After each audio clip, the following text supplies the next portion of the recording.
Hello students, good morning. आप सभी का स्वागत है मेरे इस यूट्यूब चैनल पर। और आज की इकोनॉमिक बॉटनी की क्लास में हम बात करने वाले हैं टिम्बर प्लांट बबूल के बारे में। और इस क्लास में हम जानेंगे बबूल के बारे में आर्थिक वनस्पति विज्ञान की दृष्टि से सारी जानकारियाँ, क्योंकि पेपर में जो प्रश्न आता है वह अधिकतर शॉर्ट नोट्स के रूप में आता है इस पर।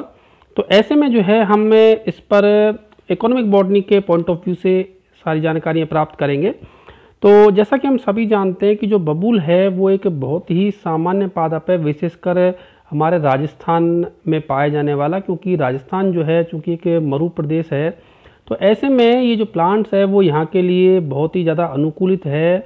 और यह पादप विशेषकर पश्चिमी राजस्थान और यहाँ तक कि पूर्वी राजस्थान में भी जो है ये पादप हमारे यहाँ प्रमुखता से देखने को मिलता है। और सबसे पहले हम बात करेंगे इस पादप के बॉटनिकल नेम की। और इस पादप का जो बॉटनिकल नेम है वह होता है अकेसिया निलोटिका। अकेसिया निलोटिका इसका बॉटनिकल नेम है। और अगर कॉमन नेम की बात करें तो इसे अन्य नामों से भी जाना जाता है, जैसे कि बबूल, या इसके अलावा प्रिकली अकेशिया, गम अरेबिक ट्री, थॉर्न मिमोसा, कीकर। सामान्य नाम जो है इसका कीकर जो है प्रचलित है।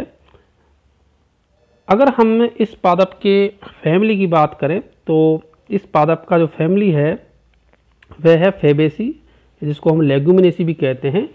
तो लेग्यूमिनेसी कुल का यह पादप है। और सब फैमिली की बात करें या उपकुल की बात करें तो यह मिमोसोइडी उपकुल में आता है।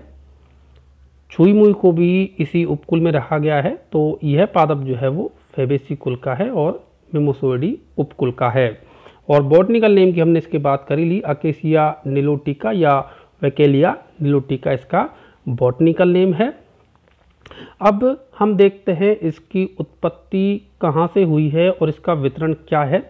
तो सबसे पहले अगर हम उत्पत्ति की बात करें तो ये जो पादप है वो माना जाता है अफ्रीका, मिडल ईस्ट और जो भारतीय उपमहाद्वीप है वहाँ से इसकी उत्पत्ति मानी जाती है। अर्थात हम ये कह सकते हैं कि कई वैज्ञानिक जो है इसकी उत्पत्ति अफ्रीका से बताते हैं, तो कुछ जो है मिडिल ईस्ट जैसे अरब देशों से बताते हैं, और कुछ का मानना ये है कि इसकी जो उत्पत्ति है वो भारत से हुई है, या भारत के जो आसपास की कंट्रीज हैं, जो इंडो बर्मा जो रीजन है उससे इसकी उत्पत्ति मानी गई है। तो स्पष्ट तौर पर नहीं कह सकते, लेकिन फिर भी जो है ये कहा जा सकता है कि जो है ये भारतीय उत्पत्ति का पादप है और यहीं से जो है ये इसकी उत्पत्ति हुई है। नेटिव प्लांट है यहाँ का ये, और यहाँ पर ये प्राकृतिक रूप से पाया जाता है। और भारत में हम देखें तो इसको राजस्थान में और उसके जो आसपास के राज्य हैं, जैसे कि राजस्थान के अतिरिक्त पंजाब, हरियाणा, गुजरात, मध्य प्रदेश, इन राज्यों में हम इसे आसानी से देख सकते हैं।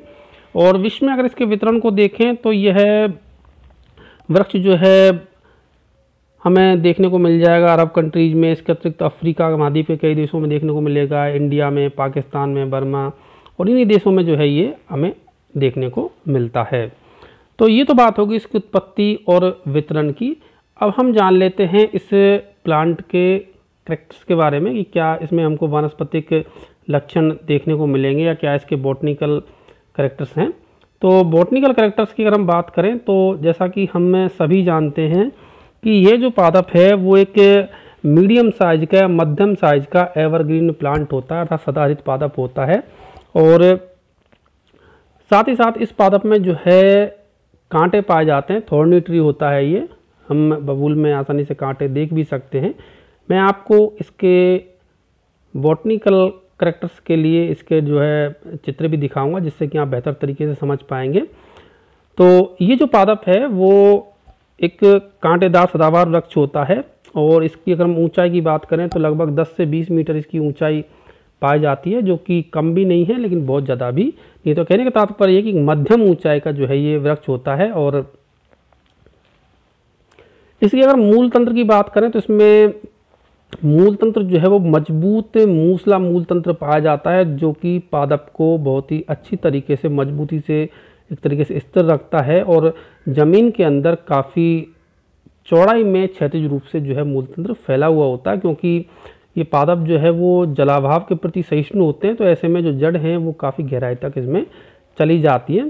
तने की बात करें तो तना जो होता है वो इरेक्ट तो होता ही है, साथ ही साथ बहुत ही मजबूत होता है और गहरे भूले काले रंग की जो छाल है उससे ढका रहता है। सिलेंड्रिकल थिक कवर्ड रहता है ये ग्रे बाग से, तो छाल से जो है से ढका रहता है। और जो छाल है वो कटी फटी जो है रहती है इसकी छाल। आप यहाँ पर जो है इन चित्रों के माध्यम से देख सकते हैं कि देखिए इस तरीके का जो है पादप होता है और अतिशाखित भी हमें दिखाई दे रहा है ये पादप। और इस तरीके की जो है ये पादप के तने पे जो है छाल पाई जाती है। अब हम बात करें इस पादप की पत्तियों की, तो पत्तियां जो होती हैं इस पादप में वो संयुक्त होती हैं, द्विपिच्छकी होती हैं, साथ ही साथ अनुपर्णी पर्ण पाए जाते हैं जो कि ग्लेवरस भी होती हैं। पत्तियों को आप देख सकते हैं इस तरीके की जो है पर्ण इसमें हमें देखने को मिलेंगी। आप यहाँ पर देख पा रहे हैं कि जो पत्तियाँ इसमें पाई जाती हैं वो ऐसे द्विपिच्छकी पर्ण होती हैं और साथ ही अनुपर्ण पाए जाते हैं। यहाँ पर इस पादप में जो अनुपर्ण हैं वो कांटों में रूपांतरित हो जाते हैं। आप यहाँ देख पा रहे हैं कि अनुपर्ण जो है वो कांटों में रूपांतरित हो जाते हैं, जो कि इस पादप की सुरक्षा भी करते हैं। और पत्तियां अगर हम देखें तो पत्तियां जो हैं थोड़ी सी साइज में जो इनके जो पिच्छक हैं वो बहुत ही छोटे होते हैं। पत्तियां हालांकि लंबाई ली हुई होती हैं लेकिन जो पिच्छक होते हैं वो बहुत ही छोटे होते हैं, क्योंकि यह पादप जो है मरुद्भिद लक्षण प्रदर्शित करता है। अगर हम इसमें पुष्पक्रम की बात करें तो आप पुष्पक्रम देख पा रहे हैं कि इस पादप में जो पुष्पक्रम है वह पाया जाता है कंपाउंड साइमोस हेड के रूप में। मुंडक जिसको हम कहते हैं एक तरीके से, ये गोल बॉलनुमा जो है इस आकृति में इसका जो पुष्पक्रम है वो बनता है। इस तरीके से आप यहाँ देख रहे हैं ये हेड जो है इसमें साइमोस हेड पुष्पक्रम में पुष्प जो है विन्यासित रहते हैं। पुष्प जो होते हैं वो छोटे होते हैं और इस तरीके से ये पीला कलर का जो पूरा पुष्पक्रम इसमें बनता है। फल की बात करें तो इसमें जो फल है वो फली के रूप में होता है, पौड़ के रूप में जो है फल लगते हैं। आप यहाँ पर जो है देख रहे हैं किस तरीके से जो लेग्यूम फल है वो इसमें पाया जाता है। इस तरीके से जो है फलियाँ बनती हैं। ये फलियाँ जो रहती हैं वो चपटी और साथ ही साथ वक्रित रहती हैं और एक फली के अंदर लगभग 12-15 या इससे भी अधिक जो है बीज बनते हैं। और आप देख सकते हैं कि संकुचित संरचना की जो है ये फलियाँ इसमें पाई जाती हैं। तो ये तो बात हुई पादप की वानस्पतिक लक्षणों की। पादप के वानस्पतिक लक्षणों को जानने के बाद में हम बात करते हैं इसके वुड की प्रॉपर्टीज की। वुड की अगर हम प्रॉपर्टीज देखें तो इसमें जो कास्ट होती है, इसकी कास्ट जो कि मजबूत होती है, जो कि 2 प्रकार की कास्ट में डिवाइड रहती है। बाहर की ओर जो पाई जाती है उसको हम कहते हैं सेप वुड और अंदर की ओर जो पाई जाती है कास्ट उसको कहते हैं हम हार्ट वुड। आप अगर डायग्राम में देखें, जो चित्र हमने लिया है इसमें देखें तो आपको यहाँ पर ये जो है इसकी कास्ट के लट्ठे हैं, इनमें आप देख सकते हैं दोनों प्रकार की कास्ट आपको दिखाई दे रही है।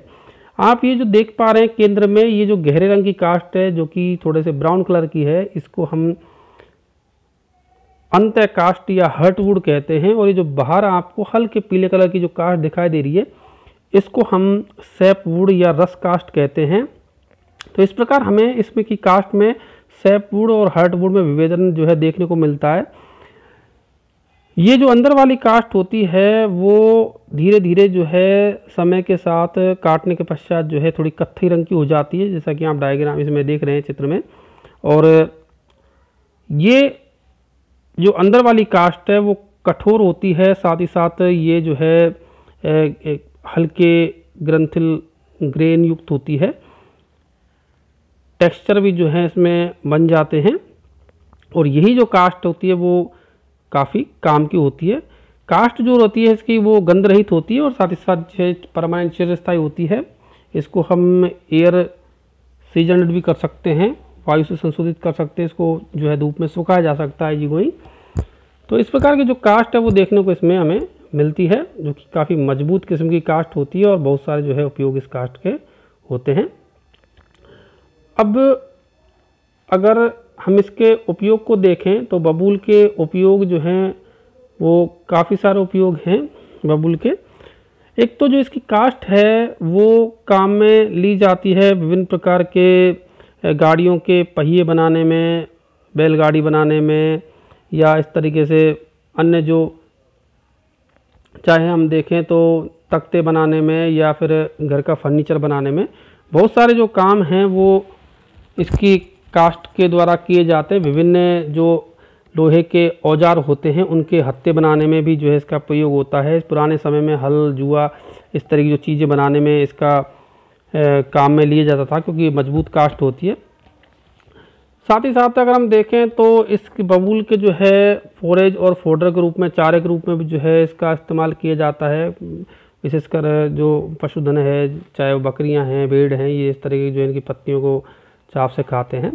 और इसकी जो चारे के खिलाने के बाद में जो बचा कुचा मटेरियल है वो जलाने के काम में आता है। और इसकी जो कास्ट है वो भी जो है एक अच्छे किस्म के फायरवुड का भी स्रोत होती है।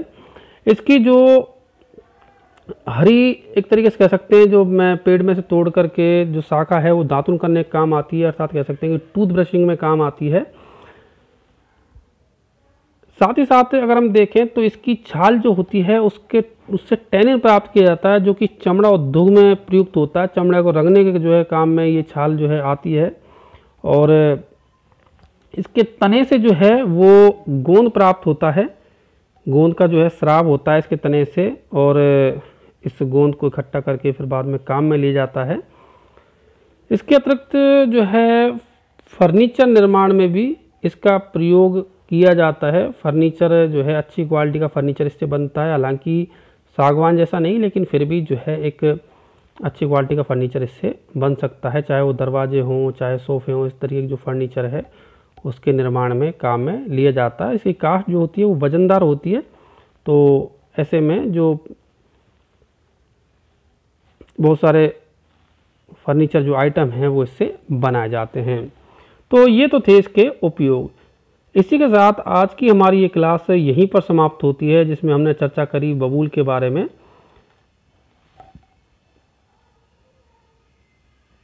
आप सभी ने इस क्लास को देखा, इसके लिए आप सभी को धन्यवाद।